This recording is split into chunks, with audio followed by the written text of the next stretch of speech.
रात के ठीक 2:17 पाकिस्तान के लाहौर शहर की एक सुनसान गली में अचानक एक बूढ़ा फकीर दरवाजे पर दस्तक देता है। अंदर से आवाज आती है, कौन है इतनी रात को? फकीर धीरे से जवाब देता है, एक मुसाफिर जो 7 साल से रास्ता ढूंढ रहा था। दरवाजा खुलता है और अगले ही पल कमरे के अंदर मौजूद 2 लोग जमीन पर गिर चुके होते हैं। कोई शोर नहीं, कोई संघर्ष नहीं, सिर्फ सन्नाटा। और वो फकीर धीरे से अपनी नकली दाढ़ी उतारता है। वो कोई आम इंसान नहीं था, वो था भारत का सबसे खतरनाक जासूस अजीत डोभाल। लेकिन सवाल ये है, एक भारतीय एजेंट पाकिस्तान के दिल में 7 साल तक बिना पकड़े कैसे जिंदा रहा?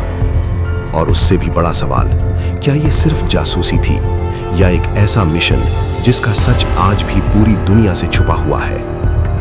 साल 1970 भारत में एक युवा आईपीएस अधिकारी अपनी ट्रेनिंग पूरी करता है। नाम अजीत डोभाल। लेकिन ये कोई आम पुलिस अफसर नहीं था। जहां दूसरे अफसर कानून व्यवस्था संभालने में लगे थे, वहीं ये आदमी दुश्मन के दिमाग को समझने में लगा था। उसे सिर्फ अपराधी पकड़ना नहीं था, उसे सिस्टम के अंदर घुसना था।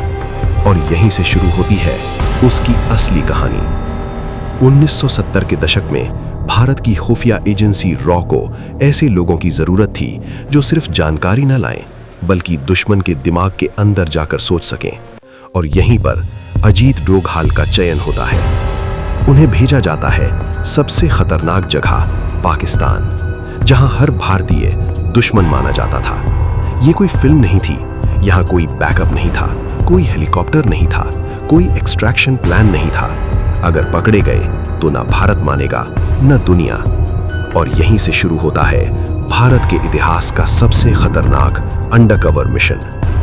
अजीत डोभाल अब अजीत नहीं रहे।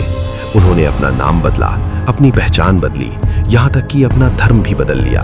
वो बन गए एक पाकिस्तानी मुसलमान। उन्होंने उर्दू सीखी, नमाज पढ़ना सीखा, यहाँ तक कि उनके हर हाव भाव पूरी तरह बदल दिए गए ताकि कोई शक न करे। अब कहानी असली मोड़ लेती है। अजीत डोभाल पाकिस्तान के शहरों में घूम रहे थे, कभी फकीर बनकर, कभी दुकानदार बनकर, कभी एक आम इंसान बनकर। लेकिन असल में वो हर दिन आईएसआई की गतिविधियों पर नजर रख रहे थे। लेकिन जासूसी में सबसे बड़ा खतरा होता है एक छोटी सी गलती, क्योंकि एक बार अगर शक हो गया तो मौत तय है। कहा जाता है एक बार एक मस्जिद में नमाज पढ़ते समय एक मौलवी ने उनके कान पर एक निशान देखा और पूछा, तुम मुसलमान हो तो ये निशान कैसे? क्योंकि वो निशान एक हिंदू के कान छिदवाने का था। 1 सेकंड, बस 1 सेकंड का फर्क था। अगर जवाब गलत होता तो वहीं पर सब खत्म हो जाता। लेकिन अजीत डोभाल घबराए नहीं। उन्होंने तुरंत जवाब दिया, मैं बचपन में हिंदू था लेकिन बाद में इस्लाम कबूल कर लिया।